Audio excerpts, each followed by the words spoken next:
منهج وضياء هديهم من ضلال سنة ووقاء. فأولهم أبو بكر رحيم الأمة الصديق لخير الخلق سيدنا محمد كان خير رفيق. وتانيهم هو الفاروق جل بعدله عمر بعهده أصبح الإسلام فوق الأرض ينتشر. وثالثهم أخو كرم وذو النورين عثمان. ورابعهم علي كم لأجل الدين قد أبلى إمام زاهد ورع وكرم وجهه المولى. سيرة الخلفاء منهج وضياء هديهم من ضلال سنة ووقاء. فأولهم الحمد لله وكفى وسلام على عباد الذين اصطفى ما بعد. أعوذ بالله من الشيطان الرجيم. بسم الله الرحمن الرحيم. قال الله تعالى في كتابه: محمد رسول الله والذين معه أشداء على الكفار رحماء بينهم. صدق الله العظيم. وقال رسول الله صلى الله عليه وسلم: عليكم بالسنة وسنة خلفاء الراشدين المهديين. رواه إمام أبو داود إمام الترمذي رحمة الله عليه. اللهم صل على محمد وعلى آل محمد كما صليت على إبراهيم وعلى آل إبراهيم إنك حميد مجيد. اللهم بارك على محمد وعلى آل محمد كما باركت على إبراهيم وعلى آل إبراهيم إنك حميد مجيد. ربي اشرح لي صدري ويسر لي أمري واحلل عقدة من لساني يفقه قولي. زما ګرانو لیدونکو او ریدونکو السلام علیکم ورحمة الله وبرکاته. منګ د خلفای راشدینو رضی الله تعالی عنهم د درسونو په سلسله کې شپږو درسونه د حضرت سیدنا ابوبکر صدیق رضی الله تعالی عنہ په باره کې وړاندې کړي وو، او بیا وروسته د دویم راشد خلیفه سیدنا عمر بن خطاب په باره کې هم شپږو درسونه وړاندې کړي وو مخکې.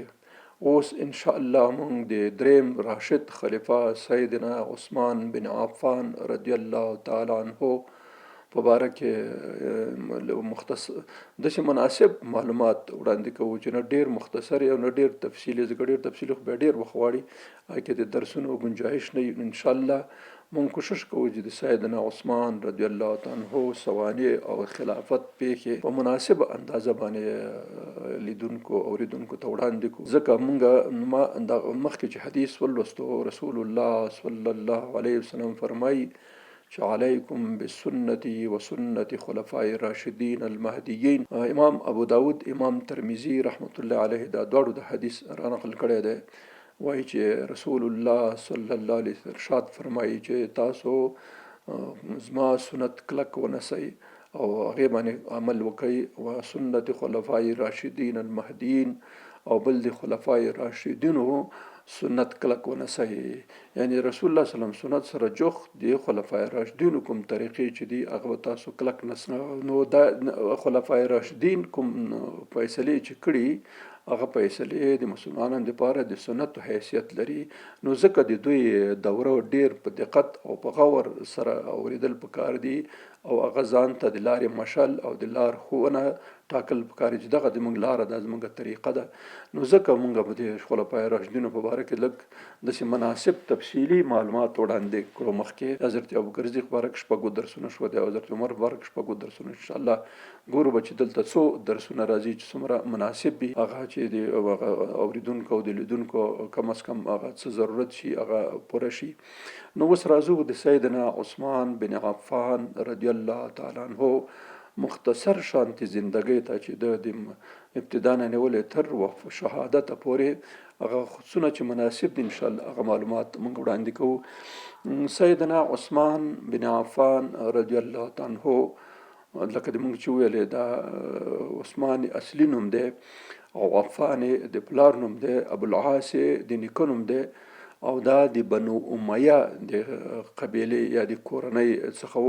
موږ او تاسو مخکې درسونو کې ځکه دا درسونو سلسله داسې ده چې په مکه کې 10 کورنۍ داسې وې چې هغوی د مکې په واک کې شریک وې، ټولې هر یو څه کار پکې لرلو.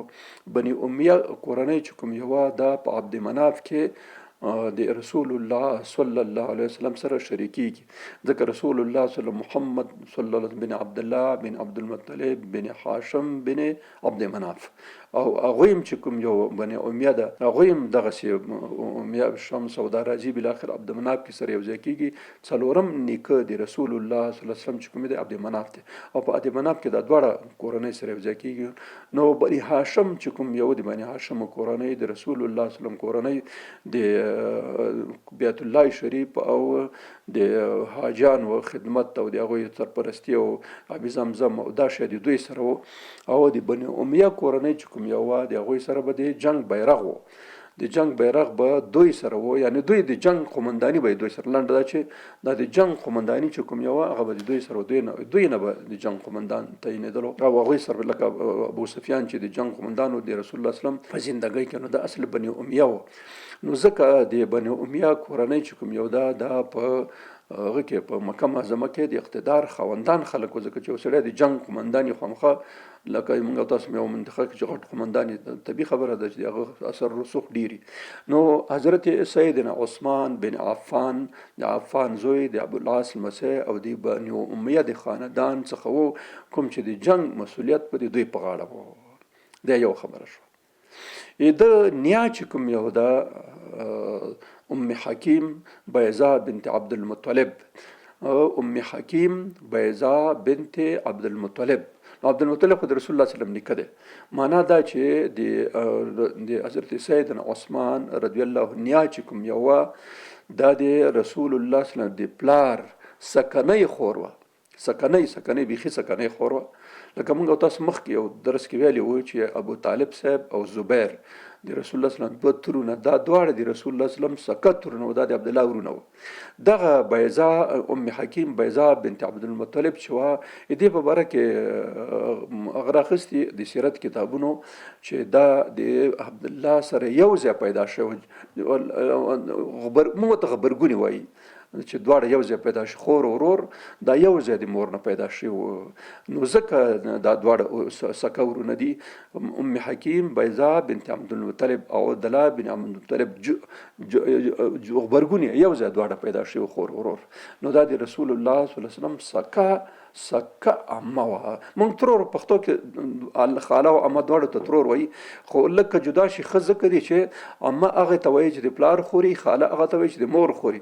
موږ یا په ترور کله پته نه لګي دا ترور چې ته وایي، دغسې پښتو کې موږ کله اوښی وایو، اوښې ته پته نه لګي چې دا اوښی چې چا ته ووایي نه ستا خور ورته ناسته ده که د هغه خور تا ته ناسته ده، دا پښتنو کې بیا پته لګي. په دې فارسي او دری کې خسربراو یازنه سړی به چې خسربراو وایي معنا چې د هغه خور ده ته ناسته ده، که یازنه ورته وي هغه د خور هغه ته ناسته ده. لږ فرق ښیي چې کله سړی وکړي. موږ پښتانه ځینې شیان ګډولي، په دې خاطر باندې ځینې مشکلات دي. نو ځکه د رسول الله صلی الله علیه وسلم عمه یا ترور وه. نو د رسول الله صلی الله علیه وسلم سره نږدې اړیکه وه. نو حضرت عثمان د رسول الله صلی الله علیه وسلم د څه کېدلو د عمه زوی کېدلو، یعنی د ترور زوی و. دا یو خبره ده شوله چې د حضرت عثمان صاحب هغه نسب سلسله سړی هغه کې د پیدایش کله پیدا شوی دی، پیدایښت یې موږ او تاسو کله وایو ولادت چې ورته ویل کېږي. صحیح روایت دا دی چې د رسول الله صلی الله علیه وسلم نه 6 کاله کشر و، ځکه رسول الله صلی الله علیه وسلم د عام الفیل په کال پیدا شوی چې کله ابرهه په مکه معظمه باندې حمله وکړه او تباه شول، غرق شول. نو په همدغه کال باندې د امام محمد باقر د امام جعفر صادق پلار د ده نه صحیح روایت دی، مخکې موږ درس کې سیرت کې ویلی دی چې د ده روایت دا دی چې 50 ورځې د ابرهه د لښکر د تباهۍ نه مخکې د بعد چې کله د ابرهه لښکر تباه شو نو 50 ورځې بعد رسول الله صلی الله علیه وسلم پیدا شو. نو عیناً د عام الفیل باندې کال پیدا شوی دی او حضرت عثمان رضی الله تعالی عنہ په شپږم کال د عام الفیل پیدا شوی. نو ځینې سیرت کتابونو کې راځي چې د رسول الله صلی الله علیه وسلم 15 کال یا شپږ کاله کشر. په هر صورت د عام الفیل په اول ورځو کې دی پیدا شوی رسول الله صلی الله علیه وسلم او په شپږم کې دی پیدا شوی دی. نو شپږ کاله یا 15 کاله تنه د رسول الله صلی الله علیه وسلم نه کشر. کله چې رسول الله صلی الله علیه وسلم ته پیغمبري ورکړې شو نو د پغه وخت 40 کلن و. د په خپل قوم کې چون بني امیه خاندان چې کوم یو دوی مالدار خلک ټول تقریبا زیات په مجموع کې مالدار خلک او تجار خلک او د جنگ مسؤل خلک. نو د خپل د حضرت عثمان پلار د سیدنا عثمان پلار رضی الله عنه د رسول الله صلی الله علیه وسلم د بعثت نه مخکې وفات شوی. دا خبره لږ ضرور ده. د حضرت عثمان رضی الله عنه پلار عفان بن عباس دا د رسول الله صلی الله علیه وسلم د نبوت او د بعثت نه مخکې وفات شوی دی. نو د هغه د پلار کوم وظیفه چې هغه تجارت او سوداګري و نو هغه سوداګري او تجارت وړاندې بیولو. د څه بهتر خوونه لرل چې د په ژوند کې ګوره په ټول ژوند کې بت ته سجده نه کړي. په ټول ژوند کې بت ته سجده نه کړي. یو دویم دا چې په خپل ټول ژوند کې شراب نه دسکلي در حال کې چالت شراب عام سکل کېدل. د څه ولکه موږ تاسو په کورونو کې شربت جوړو او شربت سکو دغه چې شراب دغه چې خلکو سکل عادي خبره و. درېمه خبره دا ده چې بدکاری او زنا ته کلم شوق هم نه ده شوی. هاته د په باره کې راځي چې دا خو څه کوي چې نه د کړی بلکې کلم د شه د بل چا طرف ته کتلیم نه دي چې بل چا طرف ته وګوري د دې نیت باندې. نو په دې خاطر باندې د خاص امتیازات دا و ډېر د شرافت او ډېر د عزت او ډېر درون انسان و. د هغه په باره کې راځي خپل د ظاهري لکه شمایل چې موږ ورته وایو چې د ډېر ښایسته او تک سپین رنګ لرلو خیسته مخ او خیسته بدن او باډی او دا ټول شان ډیر خو تورې سترګې او تور ویختان دغه سي ورزي او دغه سي خوله او داسې پوز ټول شان په بالکل مناسب او قدم نه ډیر جګو نه ډیر ټیټو درمیانه قد لرلو چې نه سړی ډیر جګ کاری نه ډیر ټیټ کاریږي.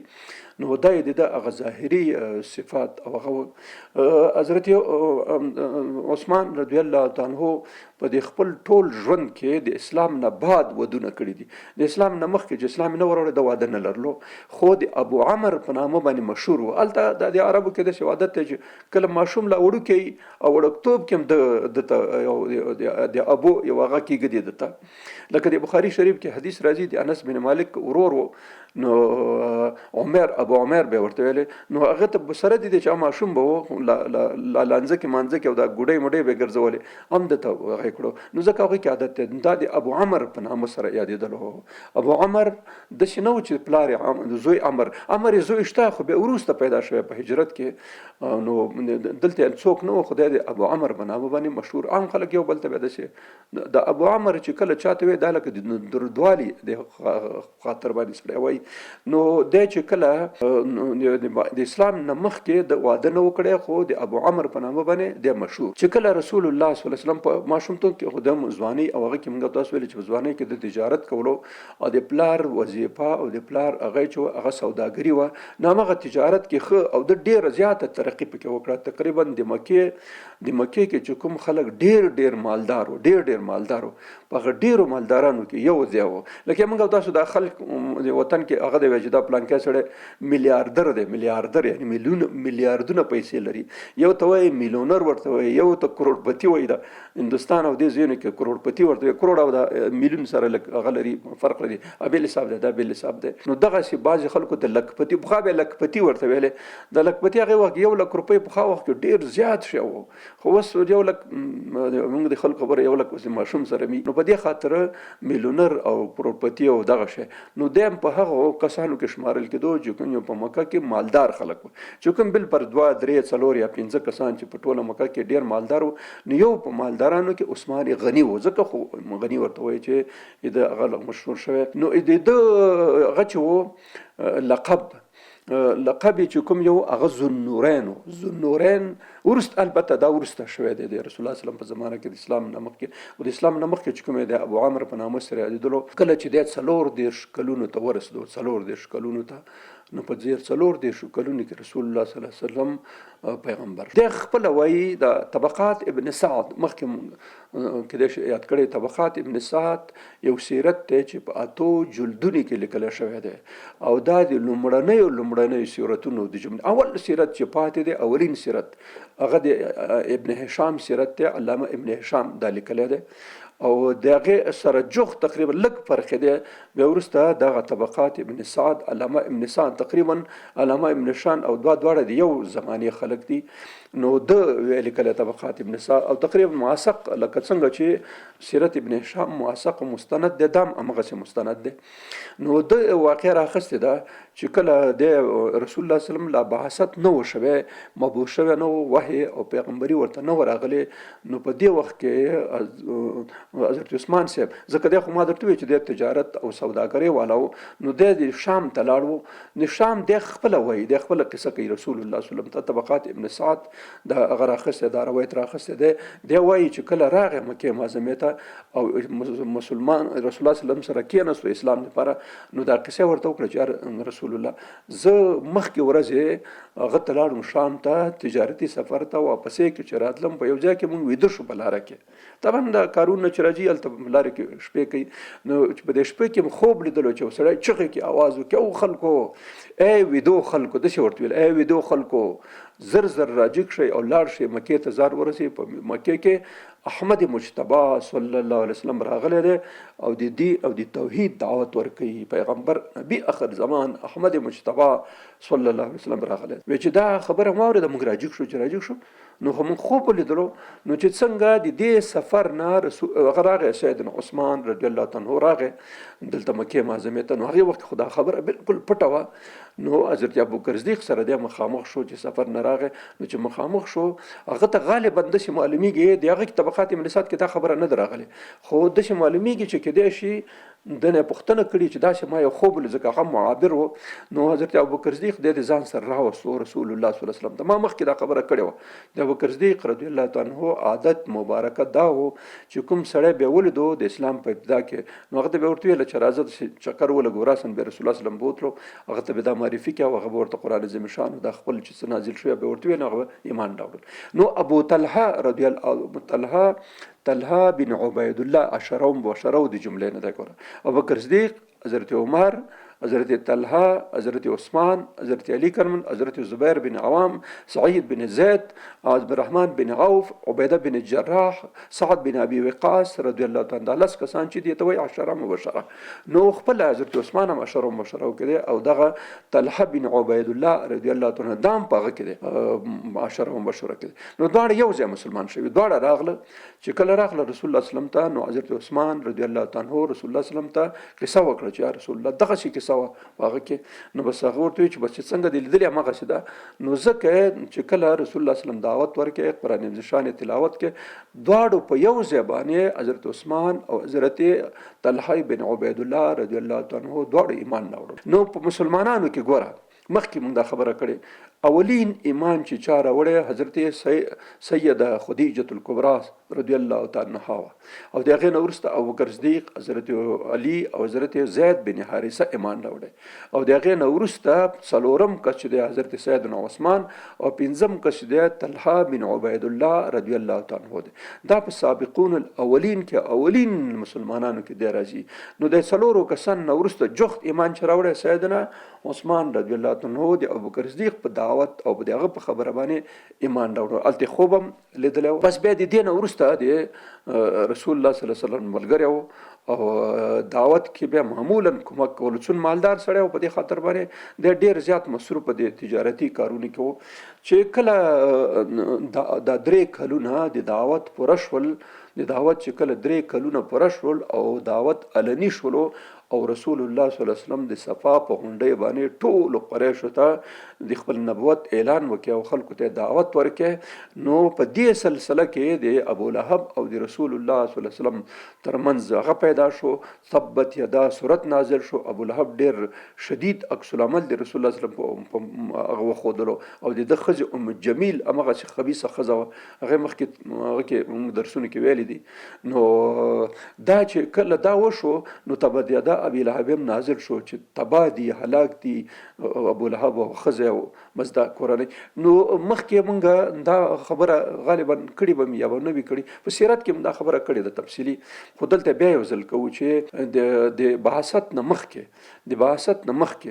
رسول الله صلی الله علیه وسلم خپل لور ابو العاص ته ورکړې وه. ابو العاص په نامه باندې د سیرت کې تفصیلي هغه دی د حضرت زینب خاوندو. نو دا زینب وړه وه خو په نامزد یې کړه ورته، ځکه دا په هغه کې شوی وه غالبا د رسول الله په 10 کلنۍ کې.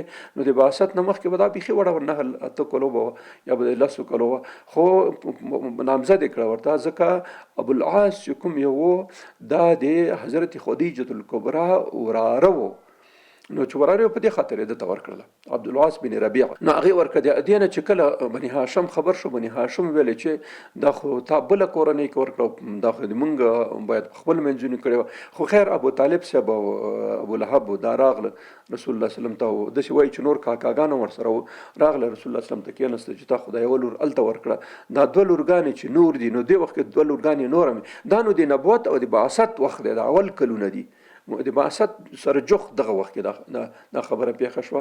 نو ورته وویلې چې تا خو لور بل چا ته ورکړې، نو دا 2 به موږ ته راکړې. ابي لهب ورته ویل دا یو به زما یو زوی ته راکړې، دا بل زوی ته راکړې.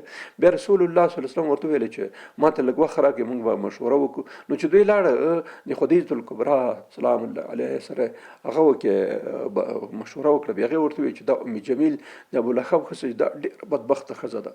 نو د دې نه خو ما ویره راځي که دا داسې خبیثه ښځه ده، داسې نه چې موږ ته هر وخت مشکلات پېښ کړي. نو په دې خاطر باندې که دې ته ورنه بیا داسې فکر وکړه که دوی ته ورنه کړو دا د اسلام په مسله کې او د دین په مسله کې به موږ سره سخت عکس العمل وښیي، نو بیا به موږ ته مشکلات پیدا شي. بالاخره باندې فیصله وکړه چې زنو چې هر څه کېږي توکل په خدای ور به کړو، ځکه چې دا د دښمنۍ نه خو بیا کم از کم بچ شو، که نه که نور څه نه وي. دغه په خاطر باندې ورکړه چې د دین هغه کې راته سخته دښمني ونه کړي. نو دواړه لورګانې صرف دسمالې ورکړې، موږ تاسو دسمالې یا کوزده ورته وایو، کوزده یې وشوله. نو د 2 زامنو ته عتبه او عتیبه، عتبه ته رقیه رضی الله تعالی عنها ورکړه او عتیبه ته دا بله لور ورکړه ام کلثوم په نامه نه. د ام کلثوم اصلي نوم چې کوم یو کتابونو راخسته امیه وه، امیه خدای فیصله سره کنیه وه ام کلثوم. ام کلثوم د کلثوم مور ته وایي، خو دا خو وړکه وه، خو د هغې وخت نه په دې نامه یادوله. ما مخکې درته ویل چې په عربو کې د ام او د ابو چې دی دا عام وړو ته استعمالېږي. ام کلثوم هیڅ اولاد نه درلودلو، هیڅ اولاد یې نه ده شوی، سره دې ام کلثوم وه. نو اصل نوم یې امیه کتابونو راخسته چې د دې نوم امیه و، خو رسول الله صلی الله علیه وسلم ام کلثوم په نامه باندې یادوله په ابتدا کې. دا یو چانس یې چاته برابر شي، لکه رقیه رضی الله عنها اوس نه ده یاده شوې، حضرت زینب نه ده یاده شوې، خو دا یاده شوې ده. نو ام کلثوم او طیبه ته او رقیه بیبي رضی الله تعالی عنها دا عتبه ته شولې په نامزد شولې، خو وړې وې تر اوسه خو لا د واده خبره بیخي مطرح نه وه هغې وخت کې، سر په نامه شوې. نو چې کله تبت یدا ابي لهب صورت نازل شو او ابو لهب خبر شو، ښځه دا بدبخته ښځه خبره شوله، نو بس زامن یې راوغوښته، دواړه ورته ویلې چې موږ او د تاسو د زویولۍ د پرالولۍ تعلق ختم دی، تر هغه چې تاسو د مزمم هغې به رسول الله صلی الله علیه وسلم مزمم ویلې، د مزمم لورګانو ته هغه ورنه کوي، طلاق ورنه کوي او پرې نه دی، بس خوشی کوي. نو هغوی مجبور کړه، چې مجبور شو نو دا عتیبه راغی، عتیبه راغی رسول الله صلی الله علیه وسلم ته ورته ویلې چې موږ په تا باندې کفر کړی دی او د تا لورګانې هم طلاق یې کړې او پرې هم خولې، او بیا راځي چې لاړې ورته کړې. او یو روایت کې دا هم راغلی چې رسول الله صلی الله علیه وسلم باندې دا ګریوان مبارک داسې څیرې کړی. نو الله جل جلاله ته رسول الله صلی الله علیه وسلم دعا وکړي چې الله دغه سړی په کوم خپل کوم سپي باندې وداړه او ختم کا. نو بیا د دې نه وروسته شام ته تلو چې په شام کې په لاره کې بس یو زمری راغی او د خلکو د من نه دغسې واخیست او ټوټه ورځول. د رسول الله صلی الله علیه وسلم خیره او بد ازاري دته قبوله شوله، دی ختم شو. نو د دواړو زامنو دا دواړه پرېښولې. وایي چې وایي سیرت کتابونو سیرت ابن هشام دا هغه راخیستې ده، وایي چې کله د ابولهب زامنو د رسول الله صلی الله علیه وسلم لورګانې په دې خاطر پرېښودلې چې کیدای شي رسول الله صلی الله علیه وسلم په دې باندې وځورېږي، خدیجه الکبرا وځورېږي، ځکه بل خاوند به دې ته کله پیدا شي چې ابولهب باندې هغه نو دستي چې څنګه حضرت دې کې خو د عیدت مسله ځکه نه وه چې تر اوسه لا بیخي واده شوی نو صرف هغه شی وه نو کوزده شی وه.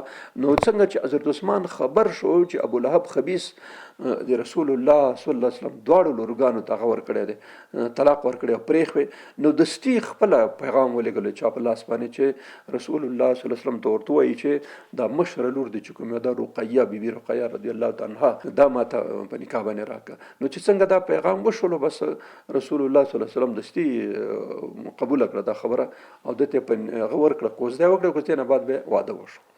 نو دا غالبا داسې معلومیږي د هغه نه روایتونه چې په دریم څلورم کال باندې، ځکه دریم کال په درې کال خو مخفي دعوت و، دا په علني دعوت کې علني دعوت څلورم کال دی. نو غالبا په څلورم کال کې د حضرت رقیه او د حضرت سیدنا عثمان رضی الله تعالی عنه ترمنځ واده وشو، نکاح وشو او بیا رخصت شو کور ته. دغه وخت دا داسې وخت و چې په مسلمانانو څلورم کال څلور کلو نیم نه بعد مسلمانانو سختی ډېره زیاته شوه، تکلیفونه وهل ټکول. د خپل تره و حکم نومېدلو، حکم بن ابي العاص، د پلار ورورو. نو د چې کله خبر شو چې حضرت عثمان صاحب ایمان راوړی نو بس تنګولو ډېر وهلو ټکولو، حتی داسې راځي چې ویلې پوزکي کې به تاو کې پوزي کې به تاو کې وبه تړل به د پوزکي په یو طرف کې بوس دا واخه به لږه کړه په دې هغه کې به ورننسته په دې هغه کې منځ کې چې دی پکې تړلی به. خو آخر ویل چې د دین نه به ګرځي، هغه په هېڅ صورت ورته وایي چې دا هېڅ ناممکنه ده چې زه د اسلام د دین نه وګرځم. نو چې کله پوه شو چې نه کېږي بس هېڅ ته خوښه کېږي، بس ته پوهېږي کار دی پوهېږي. خو مشکلات دومره ډېر شو چې په مکه کې د مسلمانانو دپاره اوسېدل ممکن نه وه.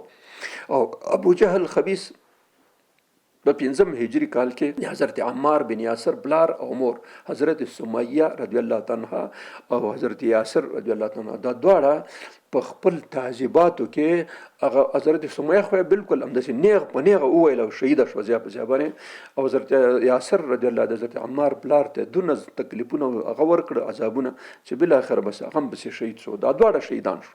چې کله دا دواړه شهیدان شو نو رسول الله صلی الله علیه وسلم ډېر غمجن شو چې که داسې حال رواني سره سبا به حضرت بلال هم شهید شي، بل به هم شهید شي، دا به شي او داسې به که دوی داسې زړور شو نو معنا دا چې بیا نور هم بیا شهیدانه وي. نو په دې خاطر باندې رسول الله صلی الله علیه وسلم ځان سره تصمیم ونیولو چې څه صحابه کرام د مکې نه ورو ورو وځي، خو کوم ځای ته به ځي دا رسول الله صلی الله علیه وسلم چې کوم ځای ته اخر نظر په حبشه باندې پرېوتو، ځکه د حبشې هلته خو د حبشې او د یمن او د خلکو د شام حالت د مکې خلکو ته داسې معلوم لکه موږ او تاسو لکه سړی چې په کابل کې اوسېږي جلال آباد حالاتو نه خبرېږي نو نږدې دی ورته، ځکه تګ و راتګ یې د لوګر او دا نږدې ولایتونه ورسره طبیعي خبرېږي. نو دا داسې ورسره خوا کې و او د دوی تګ و راتګ ډېر زیات و، کال کې به یو ځل. نو هر سړی چې کال کې یو ځل ځي خو ډېر شی دی. دا جلال آباد ته خلک په 2 کالو 3 کالو کې هم نه ځي. یمن خپل وطن دی، خپل کلی هم دی، خپل کور هم دی، خو داسې وخت راځي چې 3-4 کال هم نه ځو که نه، یعنې دا مطلبي. نو هلته خو دوی هر کال به تله د حالاتو نه ټول خبرېده.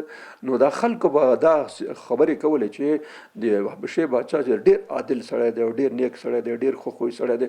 نو ځکه د دغه عدالت په خاطر باندې رسول الله صلی الله علیه وسلم خپلو صحابه کرامو ته ورته ویلې چې تاسو که څوک دلته تنګ وایي نو تاسو لاړ شئ حبشې ته. حبشه چې دا 2 خبرې لري، یو ارض صدق د صدق هغه ده ځمکه ده، او بل دا چې پاچا عادل دی. څوک چې عادل وي هلته بیا مشکل نه که کافر مي چې عادل وي دا ښه. ځکه خو رسول الله صلی الله علیه وسلم حدیث نقل شوی دی چې دا باچی او دا هغه چې دی د کفر سره پاتې کېږي خو د ظلم سره دوام نه کوي. نو کفر خدای کفر خو چې عادل کافر دا بهتر دی، هغه خبیث د ظالم مسلمان هغه عادل هغه هم ښه، ځکه چې دا ظلم ډېر بد شی دی، دا د الله پاک ډېر زیات بد راځي. نو ځکه د رسول الله صلی الله علیه وسلم ورته ویل چې دا سړی خو مسیحي دی، خو د عادل دی، د عدل انصاف په موجودیت کې د سره تاسو شپې کېږي، تاسو لاړ شئ. بله خپله ځمکه چې کومې د حبشې ځمکه چې ده ارض صدق د رښتیا ځمکه ده.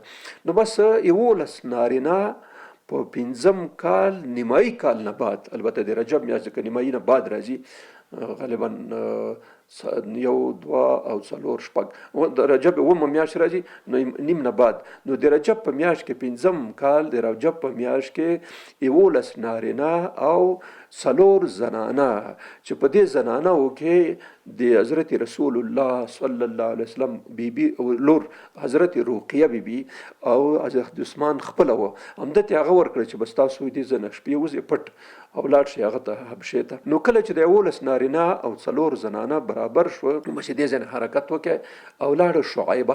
دا جده چې کوم یو اوس بندر دی د دې نه جنوب طرف ته لاندې جنوب طرف ته تقریبا ښایسته ډیره فاصله ده.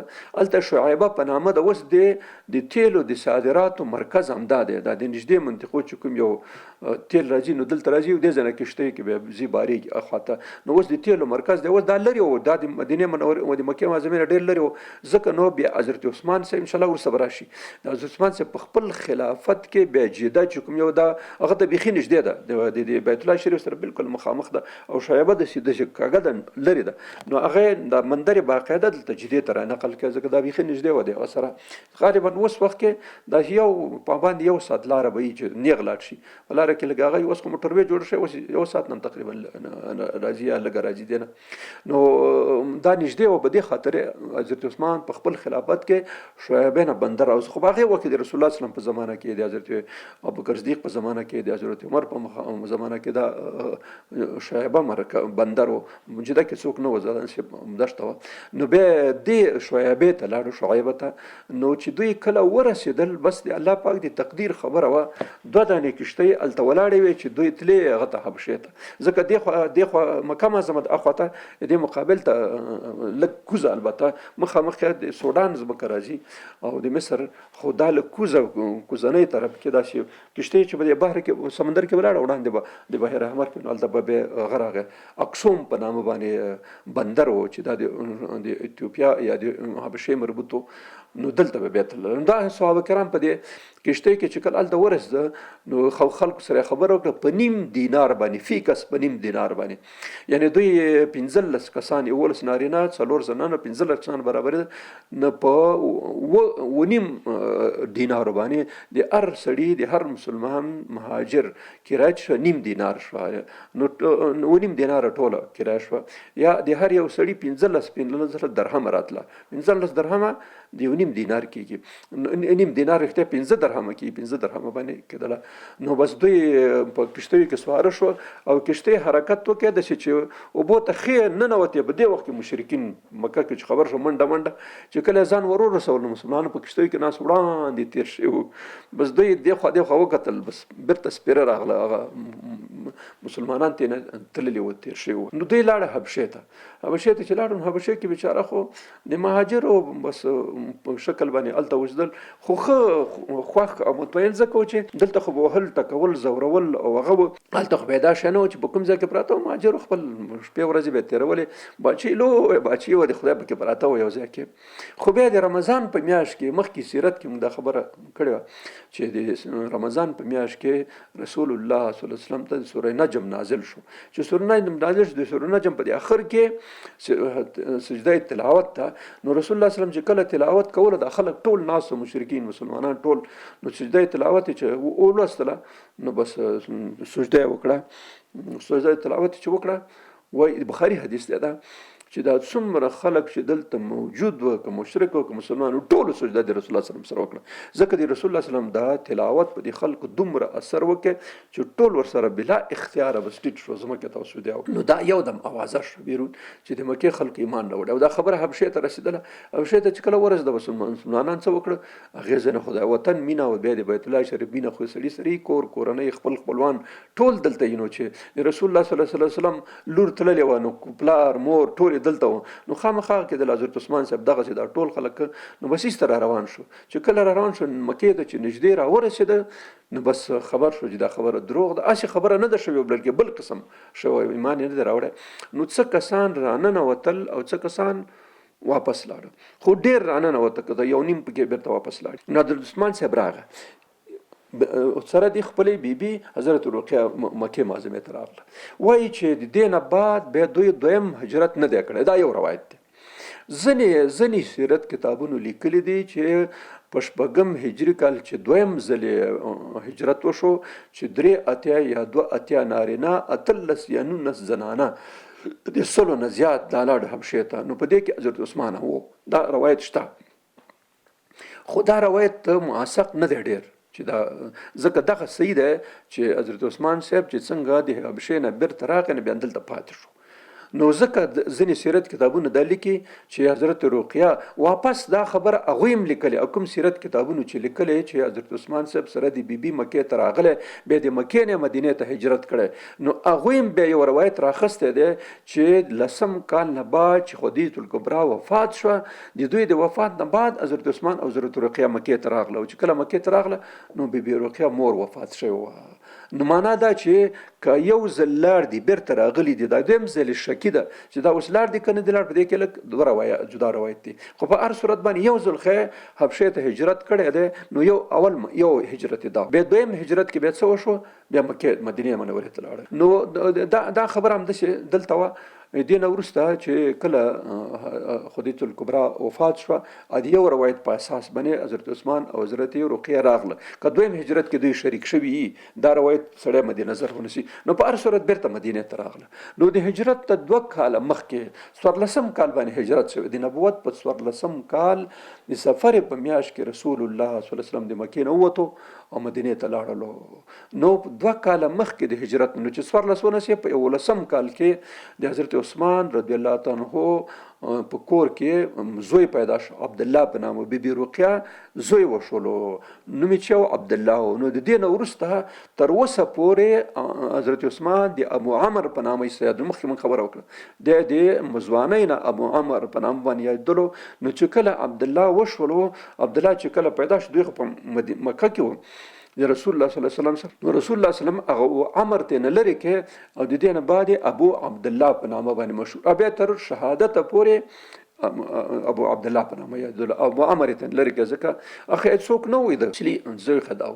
نو دا ابو عبدالله پیدا شو 2 کاله د هجرت نه مخکې. صحیح روایت دا دی چې د هجرت نه مخکې 2 کاله پیدا شو. بیا دوی چې کله د مدینې خلکو رسول الله صلی الله علیه وسلم ته رسمي دعوت ورکړي د هجرت چې تاسو هجرت وکړئ، نو د هغې نه وروسته رسول الله صلی الله علیه وسلم صحابه کرامو ته ورته ویلي چې تاسو روان شئ لاړ شئ، زه خو د الله پاک حکم ته ماتل یم چې ما ته کله حکم کیږي، خو تاسو خو لاړ شئ ځکه چې ورو کمیږو، که زه لاړ شم دا خلک بیا تاسو ته مشکلات پېښوي، خدا دې چې اول تاسو لاړ شئ. نو هغې نه وروسته حضرت عمر فاروق د 16 کسانو سره لاړلو، حضرت حمزه لاړلو، حضرت عثمان لاړلو، نور حضرت ابو سلمه او د جحش خاندان چې کوم روغ خاندان ټول هجرت وکړي. دلته چې څومره مسلمانان اوسېدل چې بیخي غلامان او غریبان او هغه نور ټول تقریبا لاړل، هغوی ځان نور صرف 3 کسان په آخر کې پاتې شو، سیدنا ابوبکر صدیق، سیدنا امیر المؤمنین علی بن ابو طالب رضی الله عنه او رسول الله صلی الله علیه وسلم. په دې مشهور خلک کې هغه نور موږ درته وایو چې پاتې وغه هغوی بچارهګانو وسه نه لرله، هغه بیا نو دوی پاتې شو. بیا چې کله رسول الله صلی الله علیه وسلم ته د هجرت اجازه ورشنه بیا دوی وروسته پسې ورغله. حضرت عثمان صاحب هم لاړلو، حضرت عثمان صاحب په مدینه کې اوسېدلو. د وایي چې د بیبي رقیه د یو ځای سره هلته اوسېدل، خو په کله چې د بدر غزا پیښېدله په دویم کال کې، په دویم کال د رمضان په میاشت کې، یعنی داسې فکر وکړئ چې 1.5 کال بعد، ځکه هجرت چې وشو رسول الله صلی الله علیه وسلم په ربیع الاول کې هجرت وکړ هغه کال د لومړي کال. نو په کال رمضان کې نو داسې فکر وکړئ چې داسې 14-15 میاشتې بعد، 15-16 میاشتې بعد بیا نو د هغه وشو د هغه واقع د رمضان میاشت راغله. رمضان په میاشت کې د بدر غزا پیښه شوه. نو رقیه بیبي چې هلته کله ورسېدله، نو په هغه وخت کې د زوی چې عبدالله چې کوم یو شوی و په مکه کې، نو په دې وخت کې چې کله لاړ 3 کلن به و، نو دې نه بعد هغه دلته چرګې ویلې په ټونګه وهلو په دې سترګه کې، او دا سترګه زخمي شو. بیا دا زخم ورو خرابېدو، بالاخره په 4م کال د هجرت باندې چې بیبي رقیه وفات شوه، دا زوی بیا وفات شو عبدالله په نام. خو په هر صورت د کله چې د بدر غزا د رمضان په میاشت کې بدر غزا وه، نو حضرت بیبي رقیه رضی الله تعالی عنها مریضه شوه او مریضي سخته شوه. وایي چې شر یعنی ولې شر سرخکان په طب کې ورته مزل وایي، دا چې سرې دانې د وجود کې ټولې راوځي. پخوا دا ډېر هغه اوس خو دا واکسین راووته، په دې باندې لږ علاج شوی دی. نو سرخکان یا شره موږ ورته څوک سره وایي هغه شین چې نه وایي سین وایي سره شره سرخکان یا مزل دا ناروغي ده چې دا وایرس دی د مزل وایرس په واسطه باندې د خپرېږي په بدن کې نو دا دې اصلا نیولې او شدید تبع هغه چې کله پیدا شي سر نه بیخه پورې د حتی د سترګو شاوخوا د منطقې ټولې ونشي او شدید تبع ورسره د ټولو وګوره یو خبر واورئ د ټولو وایروسي امراضو غټه نښانه چې کوم دا غتبه ده تبه پکې خامخایي دا اوس کورونا راغلی دا بل چې راغلی ټول شیان چې دي د هر هغه کې وایروسي مرض کې تبه خامخا ورسره او بل وایرس په خپلو خاصو ځایونو باندې اثر کوي ارزي اثر نه کوي ایډز د موږ او تاسو په دفاعي سیستم باندې اثر کوي کورونا وایرس چې دی د ریزش وایرس چې دا په تنفسي سیستم باندې هغه کوي هغه یو قسم ممس یا ټنغمبوري چې موږ او تاسو دغه ځای ته ورته وایو کله چرک چې ورته وایي دا دغلته صرف غده ده په دې غده باندې اثر کوي بل شي باندې اثر نه کوي لیونی سپي هغه چې کوم دا وایرس رابیز نومیږي دا صرف عصبي سیستم باندې اثر کوي نو هر یو وایرس خپل هغه ته ټارګټ سل یا هدفي حجرات دي هغه چې په بدن کې په کوم ځای کې دا وایرس هغه ځای د ځان نشي هغه سره کاری بل چا سره کار نه صرف هغه ځای کوي نو دغه شاید نو دا سرخکان مرض وینولې و دا سیرت کتابونه لیکلي دي چې دا سرخکان او شره یا مزل مرض و دي نه هغه سخت تبع نو کله چې رسول الله صلی الله علیه وسلم جنگ ته اعلان وکړ موږ مخکې دا سیرت کې کړه و چې دا خبر یو ناڅاپي شوله رسول الله صلی الله علیه وسلم ته وحی راغله چې د کفارو کاروان او لښکر دواړه را روان دي نو تاسو وروځئ مخې ته نو رسول الله صلی الله علیه وسلم د خپلو صحابو سره ووتلو جنگ ته خو چې کله جنگ ته ووتلو حضرت عثمان هم په دې بدر خلکو کې و نو هلته خو بیبي رقیه ډېره مریضه وه رسول الله صلی الله علیه وسلم د هغې د حالاتو نه خبر و نو رسول الله صلی الله علیه وسلم حضرت عثمان ته ورته دا د بخاري حدیث دی ورته ویل چې ته څه وکړه عثمانه ته پاتې شه تا ته به هم اجر او هم به برخه دواړه درکولی کېږي د هغه کې د بدر په سره غازیانو سره څنګه چې هغوی ته هغه ورکول کېږي اجر هغه چې به یې تامي او څومره چې سهم برخه ورکول کېږي هغه به تا ته هم درکولی کېږي ځکه الله عز وجل خو رسول الله وسلم ته باقاعده وحی رالېږلې وه چې په دې دواړو طایفو کې یوه طایفه انها لکم په دواړو کې به یوه خامخا تاسو ګټئ که لښکر سره وجګېږي هم الله پاک درکوي کامیابېږي په کاروان باندې حمله وکړي هم کامیابېږي نو رسول الله صلی الله علیه وسلم بالکل ثابته دا خبره وه چې مونږ کامیابېږو غنیمت مونږ ته اسیم په لاس راځي نو ځکه حضرت عثمان ته مخکې ویل چې ګوره ام به د اجري ام به د سهمي نو ځکه دیم په بدري صحابو کې کرامو کې د شامل دی ګوره ځکه رسول الله صلی الله علیه وسلم اصل عبادت او اطاعت اصل عبادت او اسلام دا دی چې د الله او د رسول اطاعت سړی وکړي دا خبره نه ده چې منځونه څونه ډېر کوي روژې ډېرې نه شي هر څه کوي دا اصلي عبادت مونږ د عبادت په هغه کې ویلو چې عبادت اصلي یو د عبادت شکل دی یو د عبادت روح او معنا ده د عبادت روح او معنا د الله او د رسول خبره بدون چور و چرا منل دی ته ویل کېږي اصل عبادت د عبادت حقیقت او د عبادت روح دغه دی نو حضرت عثمان چې خو د عبادت په روح باندې او په معنا باندې او په حقیقت باندې عمل کړی ځکه د بدري صحابو کې راځي نو اندشه وشوه حضرت عثمان د حضرت رقیه چې د رسول الله صلی الله علیه وسلم لور وه دې ته پاتې شو د خدمت لپاره قسمت خبره دا وه چې دا وفات شوه او هغه وخت وفات شوه چې کله مجاهدینو په بدر کې فتح وکړه نن د فتح په ورځ دوی فتح وکړه کفار شکست وکړه رسول الله صلی الله علیه وسلم زید بن حارثه رضی الله عنه ورته وی چې ما په اوښ باندې سور شه او مدینه منورې ته هغه خبر ویسه په دغه ورځ باندې چې حضرت زید بن حارثه مدینه ته راورسېدلو په همدغه وخت کې حضرت رقیه وفات شوه او دفن شوه دوی د ادیرې نه را روان وخت جنت البقیع نه په داسې وخت کې حضرت زید بن حارثه ورسېدلو چې زیری مې در باندې مسلمانانو فتح وکړه او د هغوی غټ کافران مړه شو او د غټ کافران پکې نور اویا کسان مړه شو اویا کسان ژوندي ترې نه راوسته نو دا همغه ورځ وه چې کله زید بن حارثه مدینې ته را داخل شو نو اخوت حضرت عثمان صاحب د نورو کسانو سره د ادیرې نه راغی او حضرت رقیه وفات شوی وه رسول الله صلی الله علیه وسلم نو خبرې دې خبرې نه چې کله مدینې منورې ته تشریف راوړو د بندیانو سره او د غنیمتونو سره مدینې ته راغی نو پوښتنه چې وکړه هغې ورته ویل چې خو بیبي رقیه وفات شوی نو بیا لاړلو قبر ته ورغی او په قبر باندې دعا وکړه او یو روایت دا هم دی چې رسول الله صلی الله علیه وسلم هلته وژړل او ځکه خفه شو. یو خو د مهاجرت خبره یې، بل داسې دې مور هم وفات شوه دا په اصطلاح سره یتیمه پاتې وه، نو دا هم یو هغه و. نو بس هلته یې وژړل او دعا یې ورته وکړه. دې نه وروسته حضرت عثمان رضی الله عنه زموږ د پښتنو د خلکو به حساباً کونډ شو، یعنې ښځه نه وه، هغه نه وه، واده یې دویم نه و. د بدر په غزا کې د حضرت عمر زوم د حضرت حفصه سیدنا حفصه ام المؤمنین چې بیا رسول الله صلی الله علیه وسلم په نکاح کړه، د دې خاوند خنیس رضی الله تعالی عنه دا په هغه کې شهید شو د بدر په غزا کې. چې کله حضرت خنیس شهید شو نو د دې نه بعد حضرت دا د بخاري حدیث دی چې حضرت عمر هغه ته ورغی، حضرت عثمان ته ورغی چې عثمان ستا خو بیبي وفات شوې ده رقیه، نو دا زما لور حفصه ته په نکاح کا. نو هغه ورته وویل چې زه به مشوره وکړم، لږ وخت ماته راکړه. نو بیا وروسته بیا ورته ویل چې عثمانه څنګه څه شو؟ هغه ویل چې اوس خو ما تابعه نشته هغه ته واده کولو ته جواب یې کړ. نو بیا حضرت ابوبکر صدیق ته حضرت عمر ورغی چې ابوبکر دا زما لور کونډه شوې ده، ځوانه ده بیخي. عمر په دې وخت کې غالبا داسې 19 کالو شاوخوا دغسې نجلۍ وه. نو ته که داسې وکړې چې دا وکړې دا به ښه وي. حضرت ابوبکر صدیق هېڅ جواب ورنکړ، نه و نه ښه. او د هغې اصلي وجه دا وه چې رسول الله صلی الله علیه وسلم دا خبره مخکې یاده کړې وه چې دا د عمر لور کونډه شوې، که زه یې وکړم دا به ښه وي. نو ځکه ابوبکر صدیق دا خبره بیخي هېڅ ونه کړه ورته. نو حضرت عمر ته غوسه ورغله چې و نه خو به دې راته ویلو، خو لاړو رسول الله صلی الله علیه وسلم ته یو روایت دا دی، د بخاري روایت دی، رسول الله صلی الله علیه وسلم ته شکایت وکړي حضرت عمر چې داسې ما عثمان ته ورته هغه خو رد جواب راکړي، ابوبکر ته هېڅ جواب یې رانه کړ. رسول الله صلی الله علیه وسلم خو پوه شو عزتي خبردار. نو ورته ویل چې عمر خفه کېږه مه، ستا لور ته به الله پاک داسې څوک ورکړي چې د ابوبکر او د عثمان نه به بهتري، او عثمان ته به الله پاک داسې ښځه ورکړي چې ستا د لور نه به بهتري. هغه ویل چې دا شورته ویل چې دا به څوک دا به څنګه کېدای شي، داسې خبر و چې رسول الله صلی الله علیه وسلم. نو بس وروسته د رسول الله صلی الله علیه وسلم پیغام راغی او حضرت عمر ته چې بس ستا لور ماته راکړه حفصه. او حضرت عمر پوه شو چې دا خو چې رسول الله صلی الله علیه وسلم خبره ماته کړې، خو دغه خبره ده.